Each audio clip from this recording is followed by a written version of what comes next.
और देश हित में अब आपको बताते हैं कि कैसे रूस को मिला चीन से धोखा, जिसके बाद प्रेसिडेंट पुतिन यकीनन परेशान होंगे। कुछ दिनों पहले ही अमेरिका के राष्ट्रपति जो बाइडेन ने फोन करके चीन के राष्ट्रपति शी जिनपिंग को रूस की मदद करने पर नतीजे भुगतने की चेतावनी दी थी और अब बाइडेन की धमकी का असर दिखने लगा है। कैसे, इस रिपोर्ट में देखिए।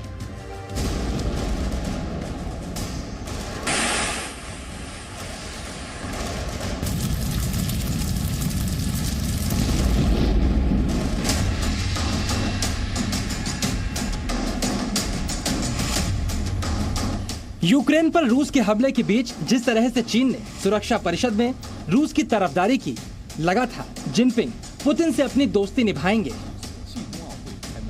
अमेरिका और नेटो चाहे जितना दबाव बनाए, खुद को विश्व शक्ति बताने वाले चीन के ऊपर इसका कोई असर नहीं पड़ेगा। लेकिन इधर जो बाइडेन ने चीन को आंखें दिखाई, उधर दोस्ती पीछे रह गई, चीन के आर्थिक हित ऊपर आ गए।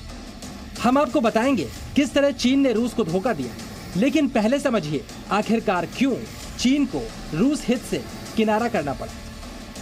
खबर आई थी कि चीन रूस को सैन्य सहायता देने वाला है। इसके बाद जो बाइडेन ने खुद शी जिनपिंग को फोन करके समझा दिया इसके नतीजे कितने बुरे हो सकते हैं।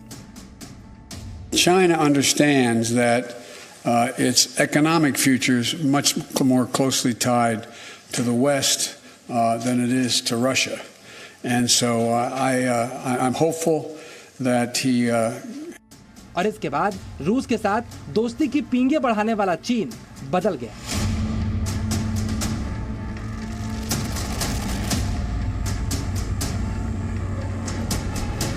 यूक्रेन संकट के कारण मुश्किलों में फंसे रूस को चीन ने बुरे वक्त में धोखा दिया है। चीन की सरकारी तेल और गैस कंपनी ने बड़ा फैसला किया, जिसके तहत रूस में $500 मिलियन के निवेश से इनकार कर दिया गया।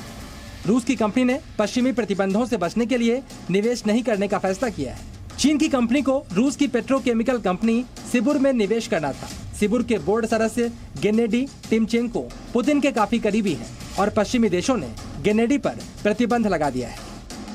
पहले देखिए किस तरह पुतिन के करीबी और रूस के रईस व्यक्ति पर पश्चिमी देशों ने प्रतिबंध लगाया। अब अगर चीन की कंपनी गेनेडी टिमचेंको से जुड़ी कंपनी में निवेश करती तो प्रतिबंधों के दायरे में आ सकती थी। ऐसे में चीन ने रूस की कंपनी में निवेश की योजना टाल दी। चीन रूस की मदद कर रहा है और उसकी वजह से रूस अभी तक डटा हुआ। ये बात सही है, रूस के पास सैन्य शक्ति है, लेकिन आर्थिक ताकत के चलते चीन उसकी मदद कर रहा है। स्विफ्ट से रूस को हटा दिया गया है तो भी रूस का अपना STPF सिस्टम है और चीन का CISF सिस्टम है, उसके जरिए रूस अपना बिजनेस कर रहा है। रूस अपना बिजनेस रूबल और लोकल करेंसीज में कर रहा है। चीन को पेट्रोल दे रहा है, भारत को पेट्रोल दे रहा है। इससे रूस की अर्थव्यवस्था में कुछ हद तक स्थिरता आई है। वहीं भारत की बात करें तो अमेरिका की नाराजगी के बावजूद रूस से तेल खरीदने की योजना भारत ने आगे नहीं बढ़ाई। अब माना जा रहा है कि रूस भी बुरे वक्त में किए गए चीन के सुलूक को जरूर याद रखेगा। देखिए, रूस यूक्रेन युद्ध करने का फॉर्मूला तो केवल एक ही जगह से निकलेगा और वो है मॉस्को से। डिपेंड करेगा पुतिन पे और रशियन सरकार पे कि वो क्या डिसीजन लेती हैं, किस समय वो इस वॉर को रोकना चाहते हैं।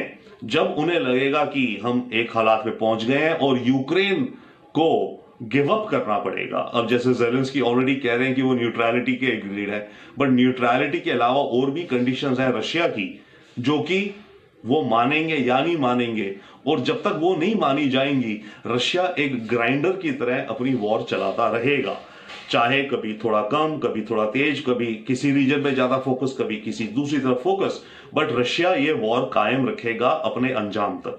तो इस वॉर का फॉर्मूला जो है वो मॉस्को से ही निकलेगा। फिलहाल रूस अमेरिका और यूरोपीय देशों के प्रतिबंधों के बाद मुश्किल स्थिति से गुजर रहा है। चीन जैसी बड़ी अर्थव्यवस्था से रूस को बड़ी उम्मीदें थी, लेकिन जिस तरह चीन ने आंखें चुराई उससे साबित होता है बाइडेन की डांट का असर शी जिनपिंग पर ठीक ठाक हुआ है। Bureau report, ji media. Presenting B News app available on Google Play and App Store. Download it now.